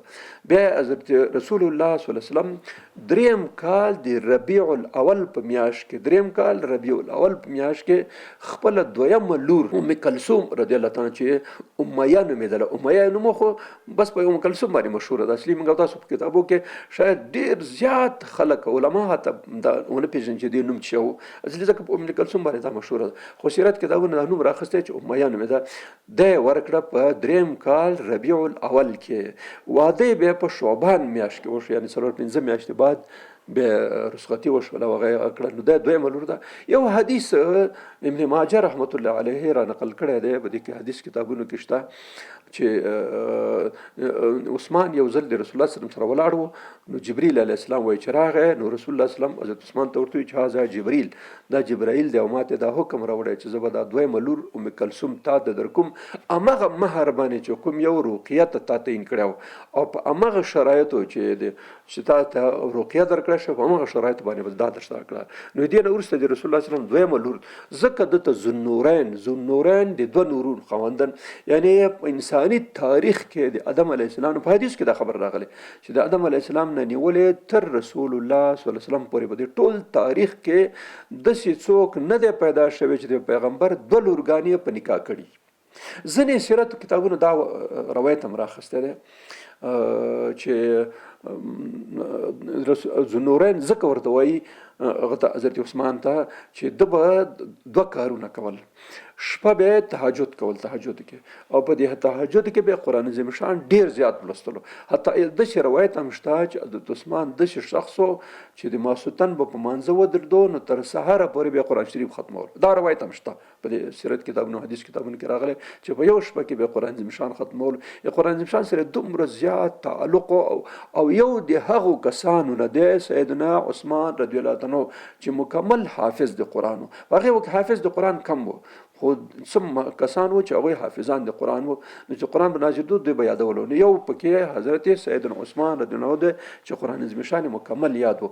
نو هغه کوم شپه به چې د تهجد کول اڅونه قرآن عظیم شان به چې نازل شوی و، هغه قرآن شریف به کله کله د په یو شپه کې ټول په اصطلاح سره ختمولو. نو ځکه وایي دته ذوالنورین وایي تهجد خپله نور دی. دې کې حدیث کې راځي چې دا تهجد د نورانیت سبب ګرځي، دا نور دی او دا خپله قرآن عظیم شان خو د نور دا دې کې خو هیڅ شک نشته، بلکې قرآن عظیم شان کې خپله په قرآن شریف کې بار بار وانزلنا الیک نورا مبینا، وانزلنا الیک نورا مبینا، موږ تا ته نور نازل کړی دی، مبین ښکاره نور. بلکې تقریبا داسې فکر وکړئ چې څو زیات تکرارا د قرآن عظیم شان یو خاصیت دا دی هغه ته نور ویلی شوی، روښنایي، بالکل روښنایي ده، د هدایت شی دی او نور دی. نو ځکه وایي ده ته ذوالنورین وایي. خو هغه خبره تقریبا ټولو عام هغه دا دی چې ده ته ځکه ذوالنورین وایي چې په انساني تاریخ کې بل څوک داسې سړی نشته چې هغه ته د یو پیغمبر دوه لورګانې په یو وخت کې، یعنی د دوه لورګانې کوم پیغمبر نکاح کړي، دا داسې نشته د پیغمبر. نور خلکو لورګانې په نکاح کړي، ځکه یعقوب علیه السلام د یو سړي دوه لورګانې وې، راحیل او هغه یوسف علیه السلام، هغه چې کوم یو دواړه سره د خورګانې وې، یعقوب علیه السلام په یو وخت نکاح کړی وې، خو هغه خو د بل چا لورګانې وې، د پیغمبر خو نه وې. نو ذوالنورین صرف د همده لقب دی، او دا ته په ټول تاریخ کې صرف همدا یو انسان داسې تېر شوی چې د پیغمبر دوه لورګانې د په نکاح کې وې. نو ده ته ذوالنورین بیا د دې نه بعد د ذوالنورین په نامه باندې مشهور شو. نو د دریم کال باندې دا کار وشو. په دریم کال کې یو بله غزا وشوله چې هغې ته ویل کې احد. دا د سیرت په کتابونو کې شته، تاسو چې سیرت واورئ، لوستلی به ما نه غالبا اورېدلی، موږ خو سیرت دورې ډېرې کوو. نو هلته دا شولو چې مسلمانانو د احد په میدان کې په اول مرحله کې کفار پسې واخسته، او د دوی 11 کسان بیرغچیان چې کومه چا چې بیرغ به جګولو، 11 کسان په د اولو مراحلو کې دا ټول وژل شو او بیرغ یې په ځمکه پرېوتو. چې کله په ځمکه پرېوتو نو کفارو شکست خوړو. کله چې دوی شکست خوړو، رسول الله صلی الله علیه وسلم د خپل شا چې کوم یوه د شا طرف نه یو غونډۍ وه چې دلته یو دره وه، د درې نه د دشمن شا نه د حملې خطره وه. نو رسول الله صلی الله علیه وسلم هلته 50 کسان غشي ویشتونکي صحابه کرام د عبدالله بن جبیر په مشرۍ باندې کېنول چې ګوره دې طرف نه موږ باندې څوک را نشي، او تر څو مې چې بیا احوال نه یې درکړې په هیڅ صورت به تاسو دې نه ښکته کېږئ. نو په دې وخت کې چې مشرکینو تېښته وکړه او بیخي وتښتېد، هغه خپل خیمې مې وې چې کوم ځای کې پرتې وې هغه یې هم پرېښوې او د هغې نه پسې واخسته وړاندې. دلته خالد بن ولید او کرمه بن ابو جهل دوی سره 200 سپاره وو. نو لرې ولاړ وو، هغوی 2 ځلې وایي چې 2 ځلې حمله وکړه. دې غشي ویشتونکو چې کله به غشي پرې ورخوشه کړو، نو 50 غشي چې یو ځل پرې ورخوشي نو څوک ورته ټینګېږي، نو هغه بېرته واپس لاړه، بیا یې دویم ځلې حمله وکړه، بیا واپس کړه. په دې وخت کې چې غشي ویشتونکي د کنډو نه راکېوته، نو خالد بن ولید خو لرې ورته متوجه و چې خلک خو کېوته. نو بس چل یې وکړه، چل یې داسې وکړه چې لاړه د احد د غره هغسې شاته راتاو شو، شاته راتاو شو، داسې راتاو شو په دې منځ کې راننوته، او یو دم غرم په دې هغه باندې په دې غونډۍ باندې وروخته. چې وروخته نو 10 کسان صحابه کرام پاتې وو، 40 کې وتې وو. نو 10 کسان د 200 کسانو سپرو په مقابل کې هیڅ شی هم نه دي. بس دا 10 کسان یې به د اول هغه کې درس کې شهیدان کړه. او چې شهیدان کړه مسلمانان څه خبرې دي، دلته شاته لانجه ده، دوی خو مخکې لاړې ځکه کفارو تقریبا داسې فکر وکړه 1 کیلومتر اندازې نه پسې اخیست. نو دوی شاده خوا نه یو دم دلته ننوته میدان ته، او چې کله میدان ته ننوته هلته هغوی ته ورچغه کړله، ورچغې کړې چې موږ دلته یو تاسو تښتئ.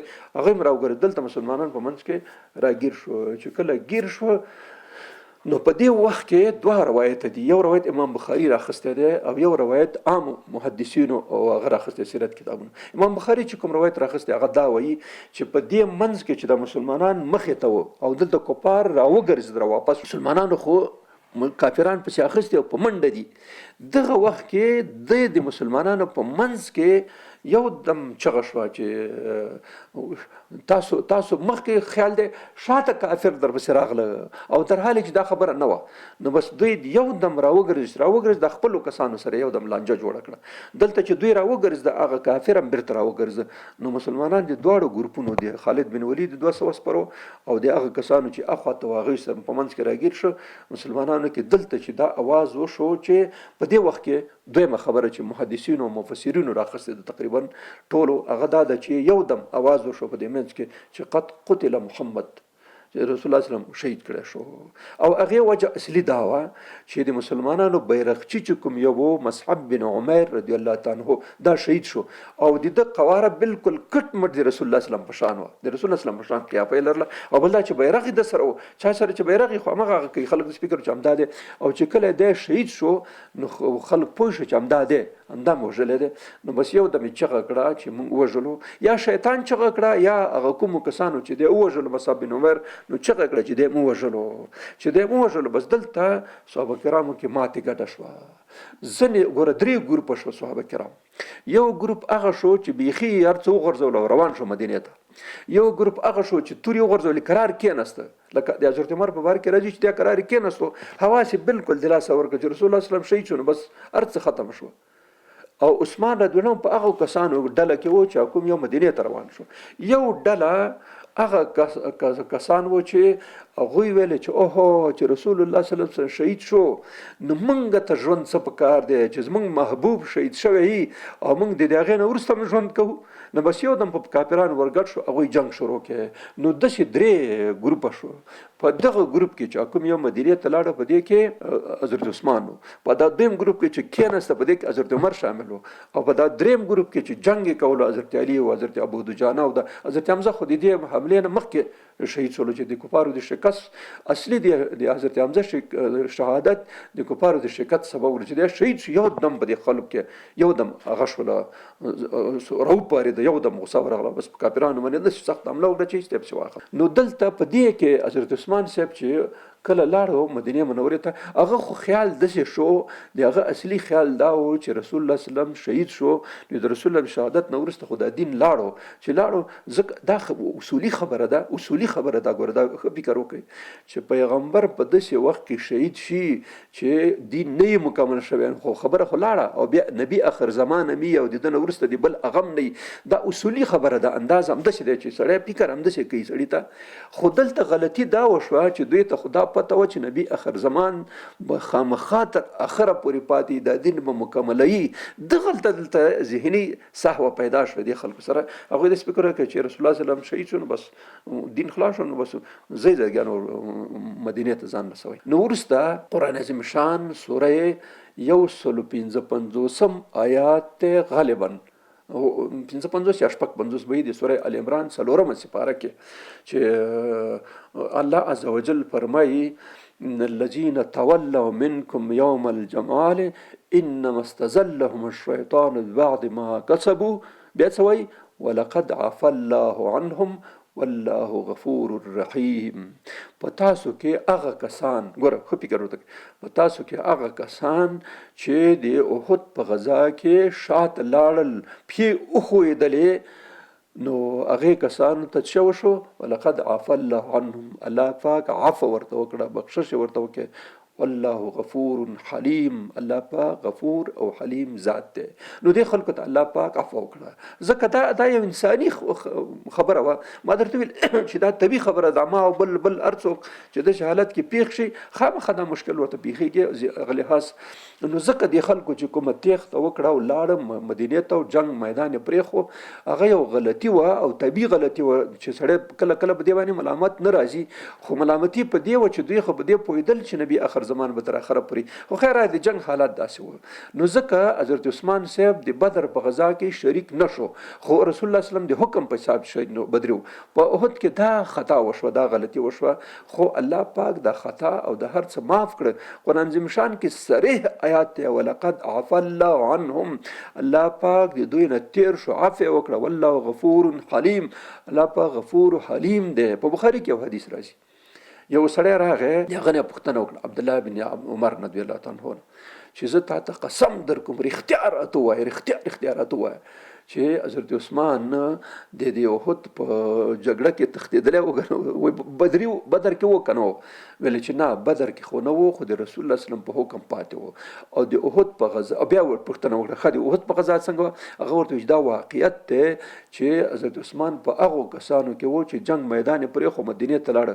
خو ګوره الله عز وجل باقاعده په دې کې آیات نازل کړي چې الله پاک د دوی نه عفو وکړه او الله پاک غفور حلیم دی. نو بیا د دې نه وروسته چاته څه ګنجایش دی چې یو چا کې د الله پاک د چا په باره کې الله پاک قرآن عظیم شان کې آیات را لېږلی او بیا د خلک پکې ګوتې وایي، نو دا خو د ذهني مرض دی چې دی ذهني مرض باندې اخته دی چې الله پاک د چا په باره کې براءت نازل کړی، چا په باره کې عفو نازله کړي او خلک بیا هم پکې لرګي وهي، نو دا خبره ده چې د ذهن خراب دی چې دا څوک چې دا چیړ کوي په دې کې. نو دا خبره دغه دې نه وروسته رسول الله صلی الله علیه وسلم غالبا په څلورم کال کې د بنو غطفان د قبیلې بني سلیم او دا سیرت کې تیره شوې ده، دې په خلاف کاروایی کوله. نو په مدینه منوره کې حضرت سیدنا عثمان رضی الله عنه د خلیفہ په توګه باندې دی وټاکلو، خلیفہ په توګه دی وټاکلو او دته هغه ورکه چې په مدینه کې اوسېږي. رسول الله صلی الله علیه وسلم چې لاړو نو چې بیرته راتلو بالکل د مدینه نظام بالکل هم سالم روانو. نو ځکه دی شو بل ځلې ذات الرقاع کې، ذات الرقاع ما سیرت کې دا غراغله چې د امام بخاری روایت دا دی چې ذات الرقاع په 9 هجری کال کې شوی، ځکه چې ذات الرقاع کې د حضرت ابو هريره او د ابو موسی اشعری ګډون دا بالکل ثابت دی د بخاری په حدیث باندې چې دوی دواړه پکې وو او دوی دواړه د خیبر په غزا کې د رسول الله صلی الله علیه وسلم سره یو ځای شو. نو ځینې سیرت کتابونو ذات الرقاع په 4 کال کې لیکلي، ځکه په 5 کې لیکلي ده. هغه روایت هغه صحیح نه دی، ځکه چې ابو موسی اشعری او ابو هريره چې په کوم غزا کې شاملي نو هغه خو هم کې راغلي، نو 5 څلورم کې خو هغوی د سره ونه دلته نو څنګه پکې راغله، نو څنګه پکې شامل شو. دغه کې لږ احتیاط وکړي چې کله سیرت سړی لیکي دا مسایل باید ښه دقیق غور باندې وګوري، نو ځکه اصلي خبره پکې دا ده. نو اصلي مطلب دا و چې ذات الرقاع په 9 هجری کې شوې ده او دې غزا کې چې کله رسول الله صلی الله علیه وسلم د خپل صحابه سره تلو او ډېرې ورځې تېرې کړې، غالبا 15 ورځې په حدیثو کې راځي چې 15 ورځې رسول الله صلی الله علیه وسلم بهر تېرې کړې.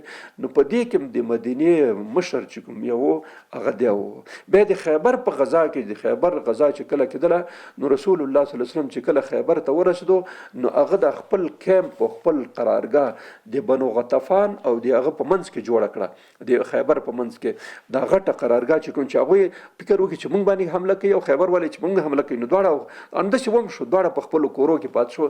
در حال کې غطفان د خیبر د یهودیانو سره معاهده کړې وه چې که تاسو باندې حمله وشوه مونږ به راځو، مونږ به سره مرسته کوو. خو چې دلته په منځ کې د مسلمانانو قرارګاه پرېوته نو هغوی فکر وکړي چې که په مونږ حمله وکړي نو بیا به څه کېږي، نو ځکه دواړه سره جدا شو. او دا د رسول الله صلی الله علیه وسلم دفاعي ستراتیژي هغه و، کمال و چې دا دواړه خلک د دشمنانو سره جدا کړ سره. نو دلته هم رسول الله صلی الله علیه وسلم د قرارګاه او د کیمپ عمومي هغه چې کوم یو دی مشر د حضرت عثمان تعیین کړ او دوی لاړ به خیبر ته داخل شو. دا د دې نه وروسته رسول الله صلی الله علیه وسلم خو په نورو غزواتو کې بیا رسول الله صلی الله علیه وسلم سره حضرت عثمان په خیبر کې ورسره شریک و، اخر کم قمندانو بیا فتح مکه کې ورسره شریک و، د حنین په غزا کې و، د بدر په غزا کې و، د هغه د طائف په غزا کې و، او بیا د تبوک غزا چې کله راغله 9 هجری کال باندې هغه وخت چې د مسلمانانو د رسول الله صلی الله علیه وسلم د روم د امپراتورۍ په خلاف باندې عملیات کول.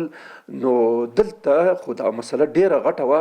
مونږ مخکې سیرت درسونه کې ویلي چې اورېدلي چې رسول الله صلی الله علیه وسلم چې څومره غزوات کړي هغه به چې هغه غزا به رسوا شوې نه وه، ځینې به داسې وه، نو هغه خبره به رسول الله صلی الله علیه وسلم پټه ساتله او چې کومه به رسوا وه لکه بدر او احد غوندې خو ضرور نه و د ساتلو ته پټ ساتل د کار څخه کار و. نو د تبوک غزا داسې وه چې مخکې د دې چې خلک حرکت وکړي لا یوه نیمه میاشت مخکې دلته اوازې او انګازې او مکتوبونه حتی ټول اسلامي حیوات ته چې کوم د دوی په کنټرول کې هغې وخت کې 11 لکه کیلومتر مربع ساحه دا د مسلمانانو تر لاس لاندې وه. یمن نه نیولې تر شام تبوک د منطقو پورې 11 لکه کیلومتر مربع. داسې فکر وکړئ چې افغانستان ټول مساحت چې کوم یو دی 6.5 لکه دی، نو د افغانستان چې داسې حساب کې نو 3 چنده د افغانستان 3 چنده ځمکه د مسلمانانو په لاس کې وه. نو د ټولو منطقو ته رسول الله صلی الله علیه وسلم خبر ولېږلو چې دغسې د موږ د روم د امپراتورۍ سره سوپر پاور سره جنګ دی، نو تاسو چې څونه کسان یې هغه تکړه د جنګ خلک یې راولېږي، خو وسایل هم ورسره ورکوي، اسب او توره او نیزه او برچه او څه بلا چې لري د ځان سره وړي، ځکه دلته موږ سره چیا نشته. او خپل په مدینه منوره کې د چندې اعلان وکړي، باقاعده د هغه وکړه. امام احمد حنبل رحمه الله علیه حدیث روایت را نقل کړی چې رسول الله صلی الله علیه وسلم چې کله د چندې اعلان وکړي چې داسې موږ د روم د امپراتورۍ سره جنگ دی نو څوک به کوي. حضرت عثمان رضی الله تعالی عنه جګ شو په دې منځ کې ویل چې سل اوښان سره د ټولو وسایلو زه ورکوم. دا امام احمد حنبل روایت راغسته. نو رسول الله صلی الله علیه وسلم ویل چې نه دا خو بیا اعلان وکړي چې مونږ کسان ډیر زو جنگ ته نو که نورم هغه وکړي. ویل دې نه وروسته حضرت عثمان بیا جګ شو دویم ځلي په همدې هغه کې بیا ویل چې رسول الله 200 نورم نو دا په دې باندې رسول الله صلی الله علیه وسلم ډیر خوشاله شو. ورته وی فرمایل چې عثمان د دې نه چې وروسته هر څه قسم کار وکړي نو دته هغه ضرر نه رسوي. دا امام احمد حنبل هغه راخستی دی. یو دویم دا چې د خو دونه اوښان ورکړه په دغه ځای کې. بل روایت دا دی چې لس زره دیناره د سرو زرو دیناره دا رسول الله زره دیناره کې 1 لک درهمه د رسول الله صلی الله علیه وسلم ته راوړه او ورې کړه. نو چې کله د الله زره دیناره ورکړه نو د به داسې رسول الله صلی الله علیه وسلم به وراخسته په دې لمن کې داسې به پورته کول او ورته ویل چې هر عمل عثمان وکړي پس د دې نه تاوان ورته نه رسوي. بل روایت امام ترمذی رحمت الله علیه راخسته. امام ترمذی رحمت الله علیه چې رسول الله صلی الله علیه وسلم ته حضرت عثمان 1000 دیناره راوړه یا 10,000 درهم طلایی ورته راوړه دیناره د پرته په لمن کې واچول. نو چې کله رسول الله صلی الله علیه وسلم دا ولید نو ډیر خوشاله نه دا دینار د جګول او ویل چې پس دین هر عمل چې هغه کې عثمان وکي د تاوان نه رسي. نو د په باره کې راځي. اوس خبره ده د په باره کې راځي چې 940 اوښان د ټولو تجهیزاتو سره او 8 دانې اسونه سره د ټولو تجهیزاتو چې ټول زر شو یعنی زر سپرلی شوې دا حضرت عثمان تنا د ځان ورکړي دي او هغه دینار هغه چې ورکړي هغه بیل دي. او بل روایت کې دا راځي دا سیرت کتابونه راخسته دي چې حضرت عثمان صاحب د دغه غازیانو د پاره چې التتل نو هغه اکثره خلک به سپلو به بوټ یعنی به بوټ او موزه سپلې به نه وي. نو هغه خلکو چې کوم پخیتوري خلکو پخې ابله چې موږ ورته وایي کنه بخیلو چې پخې هغه خلکو ته سپلې او یا هغه وخت چې کوم رواجو هغه د ورته واخستلې. نو دا دونه غده نو ځکه د دې په باره کې راځي د دې غزوې په باره کې رسول الله صلی الله علیه وسلم حدیث را نقل کړي. محدثینو ډیرو حدیثو دا غره خسته دا چې هر چا جيش العسره امام مسلم رحمت الله علیه د نور محدثینو راخستي چې هر چا جيش العسره تبوک غازیانو ته وایي. په حدیث کې جيش العسره د تبوک غازیانو ته وایي. هر چا چې دا جيش العسره مسلح کې او دوی ته هغه برابر کړ فله الجنه د دې لپاره جنت دی. نو دا باقاعده دا شی شوی دی. دا هغه شیان هو چې د رسول الله صلی الله علیه وسلم په حیات مبارکه کې په زندګۍ کې د حضرت عثمان صاحب رضی الله تعالی عنہ په هغه باندې شوي دي دومره زیات امتیازات ګټلې دي. نو اوس راځو دې ته چې حضرت عثمان رضی الله تعالی عنہ د رسول الله صلی الله علیه وسلم د مبارک خلینا کوم امتیازات ترلاسه کړي دي. یعنی رسول الله صلی الله علیه وسلم د په باره کې څه شان فرمایلی دي د جنت تو په باره کې یو خبره خو بالکل ثابت د ټول خلکو ته چې حضرت سیدنا عثمان رضی الله عنه په 10 مبشره وکړي. یو خبره خدا شو رسول الله صلی الله علیه وسلم دا حدیث ثابت ده. ټول خلک واړه غټ په دې پویږي 10 مبشره هغه کسان چې رسول الله صلی الله علیه وسلم په دنیا کې د جنت زیره ورکړه. دا په یو حدیث کې راغلی ځکه د 10 مبشره وای کني رسول الله صلی الله علیه وسلم د بیعت رضوان والا ته بیعت عقبه والا ته د ټولو ته د جنت زیره ورکړه. خدا الله چون په یو حدیث کې راغلی به د خاطر 10 مبشره باندې مشهور. دا خبره ټول ته ثابت ده چې رسول الله صلی الله علیه وسلم حضرت عثمان په 10 مبشره کې څلورم شخص دریم شخص خودلې ده. اول څوک؟ اول حضرت سیدنا ابوبکر صدیق، دویم حضرت سیدنا عمر فاروق او دریم حضرت سیدنا عثمان رضی الله عنه. دا یو خبره دا یو فضیلت شو چې په ټول هغه کتاب حدیث کې دا خبر راغلی چې د دوی لپاره جنت ده. د سی ویل ابوبکر فی الجنه، عمر فی الجنه، عثمان فی الجنه. دا حدیث دی. نو دا یو خبره شو دا یو افضلیت شو دا خو ته ثابت شو. دویمه خبره چې دی رسول الله صلی الله علیه وسلم نه د جنتوب په باره کې ثابته ده. امام بخاري رحمت الله علیه دا حدیث را نقل کړ. امام بخاري صحیح البخاري چې اول کتاب دی د حدیثو مستند کتاب دی، په دې کې راغلی دی چې رسول الله صلی الله علیه وسلم چې کله مدینه منورې ته تشریف راوړو نو مسلمانان د اوبو سره په مشکل بیرو روما یو کویا و یو څا و چې هغې نه به دا د کوم یهودي یا د کافر و نو مسلمانان به دا پیسې دا اوبه خرڅونې نو به چې په پیسو شو بیا ډېر مشکل شي سړي تکلیف نو رسول الله صلی الله علیه وسلم اعلان وکړ چې هر چا بیرو روما وقف کې مسلمانانو توبه نو فله الجنه نو دته به جنت ورکول کېږي. نو یا دا چې همداسې هغه به دته جنت کې عوض ورکول کېږي. نو بیا دوه روایت راغلي. یو روایت دا دی چې حضرت عثمان صاحب په 15,000 باندې دا کوی وخت 15,000 درهم باندې دا کوی واخستو او د وقف کې مسلمانان ته. یو روایت دا. دویم روایت دا دی چې په 20,000 درهم واخستو او د وقف کې. خو په بخاري کې چې کوم خبر راغلی الته د پیسو ذکر نشته دی.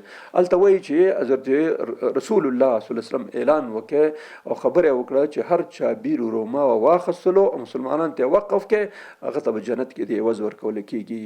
نو معنی دا شو چې دغه بیرو روما حضرت عثمان صاحب بیا واخستل او ورکه. خو بخاري په حدیث کې به د پیسو تعداد نشته 15 دا نشته، صرف اندونه ویل چې حضرت عثمان صاحب دا واخستو دا کوي او د خلکو ته وقف کې. د دویم حدیث چې د بخاري حدیث دی او د رسول الله صلی الله علیه وسلم نه دا ثابت ده چې د جنتی ده. درېمه خبره چې دام امام بخاري رحمت الله علیه راخسته ده په صحیح البخاري کې چې رسول الله صلی الله علیه وسلم خو چې کله تشریف راوړو مدینه منورې ته نو مسجد نبوي جوړ کړ. خو مسجد نبوي کې خو د مسلمانانو تعداد ورځ په ورځ زیاتو ده، خو وړکه و نو اخر تنگ شو زیات په کې نو ځکه دا ګوره مسجد نبوي د پوج مرکز مو د قضا قاضي قضات هم دلته کېناستو، د پوج سر لښکر هم دلته کېناستو، د مسلمانانو قاضي هم دلته کېناستو، د مسلمانانو مریضان به هم دلته راتله او ملمانه به هم دلته راتله. د دې ځای نه به ګروپونه تبلیغي هم تلل، تبلیغ مرکز مو. تاسو فکر وکړئ چې پوهنتونه و هم دلته به مسلمانانو ته درس او تدریس او دا شیان کېدل. ټول تقریبا 8-9 کارونه په دې ځای کې په دې مسجد نبوي کې کېدل. نو دا خو مشکل و چې دا ټول کارونه دلته کېږي او دونه وړوکی ځای دی دا خو نه کېږي. نو غالبا وایي چې د شپږم اوم کال په وخت کې د مسلمانانو تعداد زیات شو. چې کله تعداد زیات شو نو هلته زهدل نه مسجد کې رسول الله صلی الله علیه وسلم او فرمایل ما درته ویل د بخاری صحیح البخاری کې د حدیث دی چې دغه د ځمکې د مسجد سره خوا کې پلاټ و مونږ پلاټ ورته داسې یو قطعه یو برخه ځمکه او یو ټوټه ځمکه او پښتو کې ټوټه ورته وایي یو ټوټه ځمکه و د مسجد سره خوا کې. نو رسول الله صلی الله علیه وسلم او فرمایل چې هر چا دا ټوټه ځمکه واخسته او د مسجد ته وقف کړه نو فله الجنه دته په جنت کې دی او په جنت کې. نو حضرت عثمان صاحب چې کله خبر شو نو دا ځمکه واخستله او مسجد نبوي کې داخله کړه. نو دا د بخاري حدیث دی.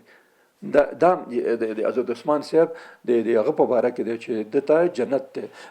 څلورم حدیث دی بخاري شریف دا دی حضرت ابو موسی اشعری رضی الله عنه دا حدیث را نقل کړی دی د صحیح بخاري کې در را نقل شوی دی. وایي چې یو ځل رسول الله صلی الله علیه وسلم په یو باغ کې ناستو د کوی په غاړه باندې نو ما زم ور سره ما الته د دروازې په خوله کې زوم یو دروازه دا چې زور سره دلته یو وایي چې نه په پیره باندې ولاړم په هر صورت باندې یو څوک راغی دروازې ټک ټک چې دروازې ټک ټک ما رسول الله صلی الله علیه وسلم ته وکړه.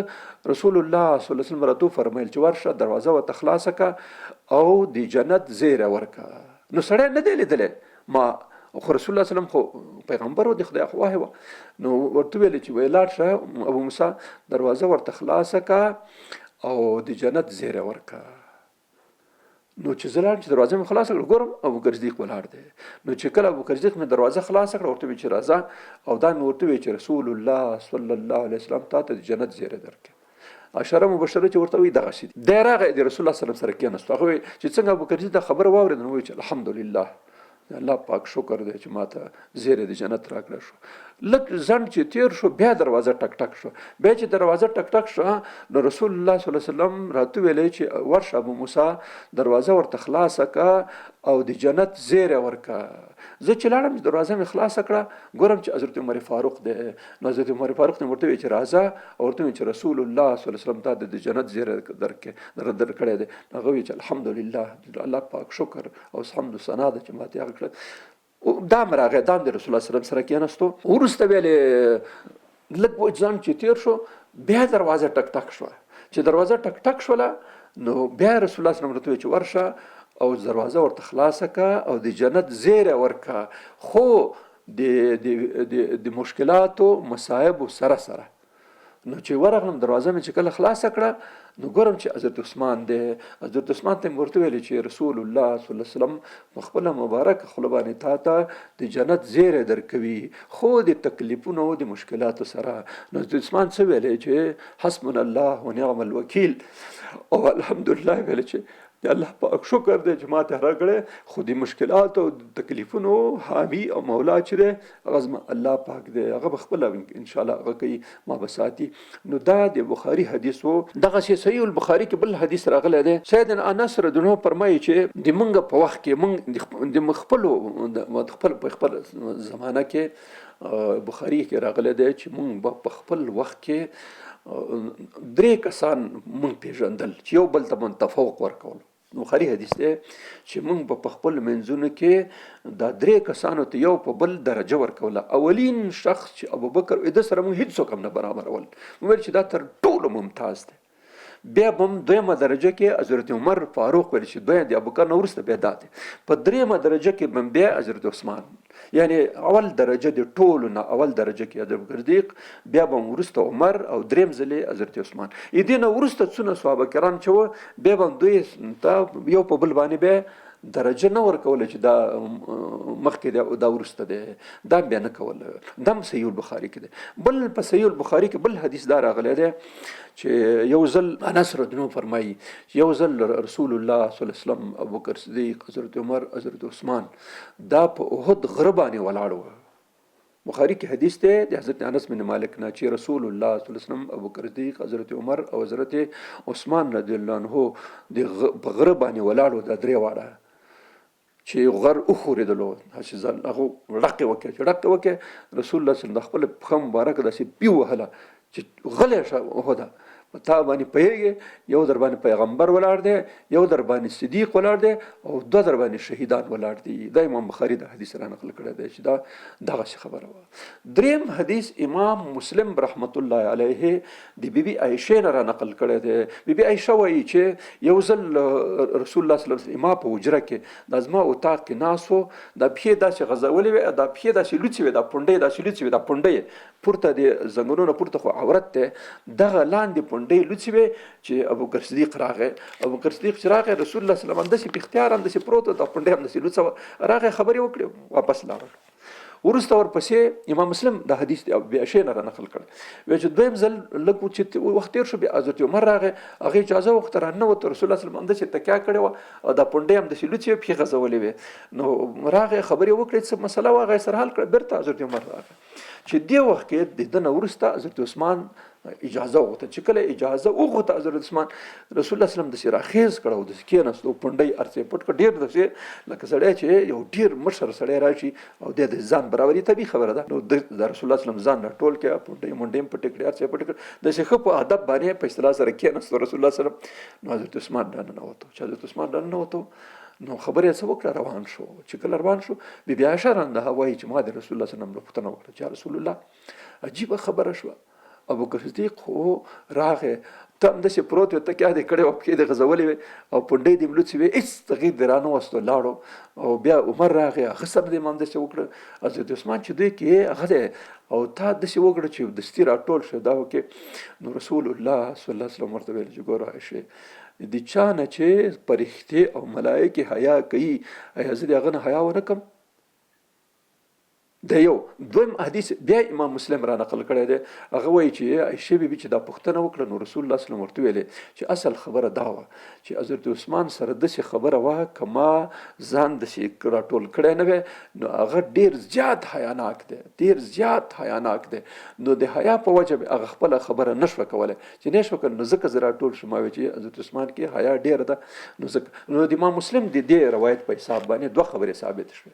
یو دا چې رسول الله صلی الله علیه وسلم په خپل ذات مبارک چې فخر کائنات ته د حضرت عثمان په مقابل کې دغه رویه کوله د حیا او د هغه نه ډکه د هغه خیال به ساتلو.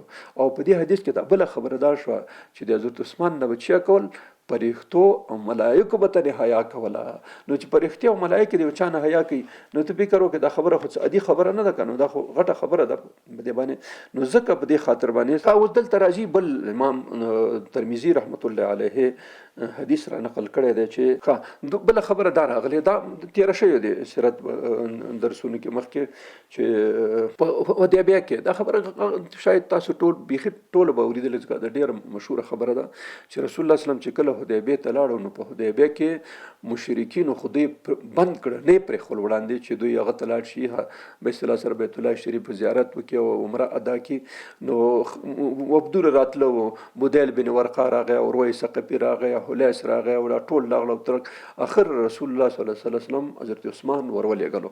حضرت عثمان ورغله چې عثمان ته ورشه او د هغوی سره خبره وکړه او بس چې دا مونږ د عمرې په خاطر راغلي یو ګوره را سره څاروي د قربانۍ شته احرامونه هم تیار تړلي نو دې کې خو هېڅ د جنګ خبره مطرح نه ده نه د زور خبره مطرح ده مونږ خو عمرې ته راغلي یو بیا وسلم صرف توره راوړې بل شی را سره شته نو دې باندې خو څوک جنګ نه کوي څوک جنګ درځي خو ځان سره هغه راوړي. نو ته دا خلک پوهې که حضرت عثمان صاحب لاړلو چې کله لاړو نو رسول الله صلی الله علیه وسلم ته بل کار هم وکړه د خلکو ته دا خبره هم وکړه او بل هغه مسلمانان چې هلته په مکه کې اوسېږي غریب مسلمانان هغوی ته ورشه ورته ووایه چې الله پاک به ډېر زر به تاسو ته لاره خلاصه کړي او انشاءالله دا مشکل به تاسو الله پاک حل کړي تاسو لږ صبر وکړئ بس خالي. نو حضرت عثمان رضی الله عنه چې کله لاړو هلته د مشرکینو سره مخامخ شو هغوی سره خبره وکړه زه رسول الله صلی الله علیه وسلم داسې رالېږلی ورته ویلې چې دا خو په هېڅ صورت هم نه کې یو خبره چې تا ته موږ ووایو هغه دا ده چې په هېڅ صورت هم د مکې ته موږ نه پرېږدو چې دی راشي یو بس خلاص خبره دا ده. بیا رسول الله صلی الله علیه وسلم مکې ته لاړو هلته د مشرانو سره جدا وکتل ټولو خبره همدا یوه وه چې په هېڅ صورت هم نه کېږي ته نشي خو که ته عمره کوې مهرباني وکړه عمره وکړه نو لاړ شه طواف هغه وایي چې رسول الله صلی الله علیه وسلم نه یې کړی دا نه کېږي محبت یې دومره ډېر و. بیا لاړو مسلمانانو سره خبره وکړه چې کوم غریب مسلمانانو چې رسول الله صلی الله علیه وسلم تاسو ته پیغام رالیږلی چې الله پاک به تاسو ته خامخا یو لاره خلاصي ورخطا کېږي تاسو ما هغوی بس ویله چې صحیح ده چې رسول الله صلی الله علیه وسلم دغه رالیږلی د هغه خامخا چې خبره کوي رښتیا وي نو انشاءالله موږ ته به هغه پیدا شي. نو چې راتلو دلته ځنډ شو طبیعي خبره ده چې خلکو څو خبره کې د یار یو سره جدا کتل بیا مسلمانانو سره کتل لږ ځنډ وشو. دلته په دغه ځنډ کې حدیبیې ته خبر راورسېده چې حضرت عثمان یې شهید کړی دی. نو چې خبر راورسېده نو رسول الله صلی الله علیه وسلم دستي دي کې کر دي یو ونې لاندې صحابه کرام ټول لا جمع کړل چې 1400 کسان وو. په 1400 کسانو کې صرف یو کس جد بن قیس په نامه منافق و پکې دا نور ټول رسول الله صلی الله علیه وسلم راټول کړه ورته وایي چې عثمان شهید شوی دی موږ به تر هغه وخته پورې جنګېږو چې تر څو پورې ژوندي وو او ټول باندې بیعت وکړي په صبر او استقامت د جنگ نه په نه تېښتې او په مرګ باندې بیعت وشو. دې ته ویل کېږي بیعت رضوان چې الله پاک خپله رضامندي نازله کړه په قرآن عظیم شان کې باقاعده په دې باره کې آیات راغی چې هغه کسانونه لقد رضي الله عن المؤمنین الذین یبایعونک تحت الشجرة الله پاک د هغه مؤمنانو نه خوشحاله شو چې تا سره بیعت وکړي دی ونې لاندې دې ته ویل کېږي بیعت رضوان. او د دې په باره کې صحیح احادیث دا دي ام سلمه رضی الله تعالی عنها حدیث را نقل شوی دی چې رسول الله صلی الله علیه وسلم وفرمایل چې هغه چا چې د بیعت رضوان کې برخه اخیسته جنتي دی. او بل حدیث راځي غالبا امام بخاري دا حدیث را نقل کړی چې صحابه کرامو ته رسول الله صلی الله علیه وسلم د بیعت رضوان نه وروسته وفرمایل چې تاسو د دنیا په ټولو خلک بهترین خلک به ستاسو چې په دې بیعت رضوان کې تاسو برخه اخیستې ده. نو دا چې کله بیعت کېدلو په دې بیعت کې جد بن قیس منافق و د بیعت ونه او سلمه بن اکوع رضی الله عنه چې ډېر تکړه مجاهد د 3 ځلې بیعت رسول الله صلی الله علیه وسلم سره وکړ، په سر کې، په منځ کې او په اخر کې. چې کله د ټولو صحابه کرامو بیعت خلاص شو، چې ټولو صحابه کرامو بیعت خلاص شو، نو بیا رسول الله صلی الله علیه وسلم د خپل خیال از د چې ونیول په دې چپ لاس یې داسې ووهلو، هذا ید عثمان، دا د عثمان لاس دی. نو حدیث کې روایتو کې راځي چې د عثمان د لاس نه دا لاس چې دلته کېښول شي دا بهتر و. نو ځکه د رسول الله صلی الله علیه وسلم خپل لاس مبارک وویل چې هذا ید عثمان، دا د عثمان لاس دی. نو رسول الله صلی الله علیه وسلم د عثمان رضی الله د طرف نه خپله بیعت وکړي چې دا بیعت د حضرت عثمان نه شو. چې کله بیعت ختم شو بس حضرت عثمان راورسېدو. نو هغه ورته تا په خاطر هم بیعت وکړې، زه خو ځنډ ځکه شوم چې د هغوی سره مې کتل، خبره مې راخستله چې هغوی اخر جواب څه راکوي، او بل د مسلمانانو مې سره مې چې کتل. طبیعي خبره دا ده کې لږ وخت ډېر تېر شو، نو ځکه کیدای شي دلته اوازه تاسو ته راغلي چې بس دلته داسې یو کار شوی دی. نو دا هغه فضائل و چې د حضرت عثمان رضی الله عنه په باره کې په هغه کې نازل شوي، باقاعده د ده په باره کې صحیح احادیث دي، داسې نه دي چې څوک د داسې خبره وکړي چې داسې نه دي.